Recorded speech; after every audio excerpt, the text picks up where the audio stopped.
அன்பானவர்களே, இந்த காலை நேரத்திலே இந்த மெய்வார்த்தை நிகழ்ச்சிக்கு உங்களை வரவேற்பதில் மட்டற்ற மகிழ்ச்சி அடைகிறேன். கர்த்தர் தாமே இன்று முழுவதும் உங்களை காத்து வழிநடத்துவாராக.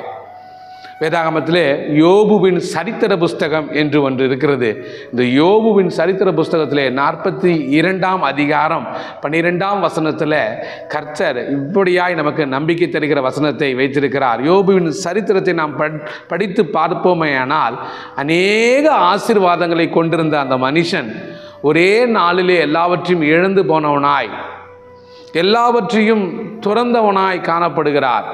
அப்படி இருந்த பொழுதிலும் மனைவி, நண்பர்கள் எல்லோராலும் நிந்திக்கப்பட்டும், நீர் இன்னும் ஏன் இந்த கடவுளை திட்டவில்லை, தூஷிக்கவில்லை, தேவன கடவுளை தூஷித்து ஜீவனை விடும் என்று அநேகரால உந்து தள்ளப்பட்டார்.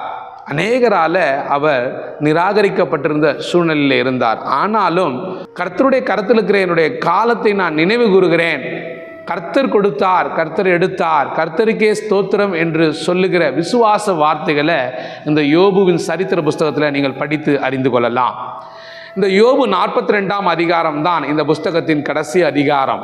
அதிலே அவர் தன்னுடைய சிநேகிதர்களுக்காய் விண்ணப்பம் செய்தபோது கர்த்தர் யோபுவின் சிறையிருப்பை மாற்றினார் என்கிற வசனத்தை நாம் அறிந்து கொள்ளலாம்.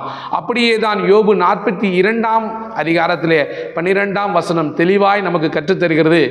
யோபுவின் முன்னிலைமையை பார்க்கிலும் கர்த்தர் பின்னிலைமையை மிக அதிகமாக ஆசீர்வதித்தார். யார் ஆசீர்வதித்தார்? கர்த்தர் ஆசீர்வதித்தார். கடவுள் ஆசீர்வதித்தார். ஏன் ஆசீர்வதித்தார்? தனக்கு கொடுக்கப்பட்ட நிந்தனையின் நாட்களிலே அவர் பொறுமையோடு பாடுகளை சகித்து அனுபவித்தார். இன்றைக்கும் கூட நீங்கள் அநேக பாடுகளை கடந்து வந்தவர்களாய் இருக்கலாம்.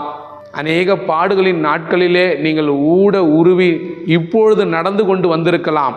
உங்களை பார்த்து கர்த்தர் சொல்லுகிறார், உங்களுடைய முன்னிலைமையை பார்க்கிலும் பின்னிலைமையை நான் ஆசீர்வதிப்பேன். நான் உங்களை வர்ஷிக்க பண்ணுவேன், உங்களை பலப்படுத்துவேன், உங்களை திடப்படுத்துவேன். நீங்கள் என் நாமத்தை அறிந்து உங்களுக்கு இருந்த கொஞ்சம் பலத்தோடு என் நாமத்தை மறுதலியாமல் என்னை நோக்கி விண்ணப்பம் பண்ணுவதிலே நீங்கள் மறுதலியாமல் இருந்த நேரத்திற்காக நான் உங்களுக்கு நல்ல நேரத்தை கொண்டு வருவேன் என்று இயேசு கிறிஸ்து நம்பிக்கை தருகிறார்.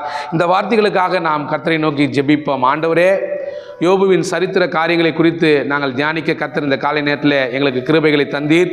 யோபுவின் முன்னிலைமையை பார்க்கலாம் பின்னிலைமையை கர்த்தர் ஆசீர்வதித்தீர். அதற்காக நன்றியோடு துதிக்கிறோம். அதே கர்த்தர் இன்றைக்கும் ஜீவிக்கிறவராக இருக்கிறீர், எங்கள் வாழ்க்கையிலே கிரியை செய்கிறவராக இருக்கிறீர். நாங்கள் உம்மீது விசுவாசத்தோடு நம்பிக்கையோடு இந்த ஜெபத்தை ஏறெடுக்கிறோம். கர்த்தர் ஆசீர்வதிப்பீராக. இதை கேட்டு அப்பா, இந்த விசுவாச வார்த்தைக்காக அப்பா ஜெபிக்கிற இந்த பிள்ளைகளுக்காக நாங்கள் கர்த்தாவே நன்றியோடு துதிக்கிறேன். ஆசீர்வதிங்க, பலப்படுத்துங்கப்பா. இவர்கள் வாழ்க்கையிலும் முன்னிருந்த எல்லா இருட்டடிப்பான காரியங்களிலிருந்து கர்த்தர் விடுதலை தந்து பெரும் ஆசீர்வாதத்தை சுதந்திரிக்க கர்த்தர் கிருபை செய்வீராக. ஆமேன். அருமையானவர்களே, உங்களுடைய முன்னிலைமையை பார்க்கிலும் பின்னிலைமையை கர்த்தர் ஆசீர்வதிக்க வல்லமையும் சத்தியமுள்ளவராயிருக்கிறார். ஆமேன்.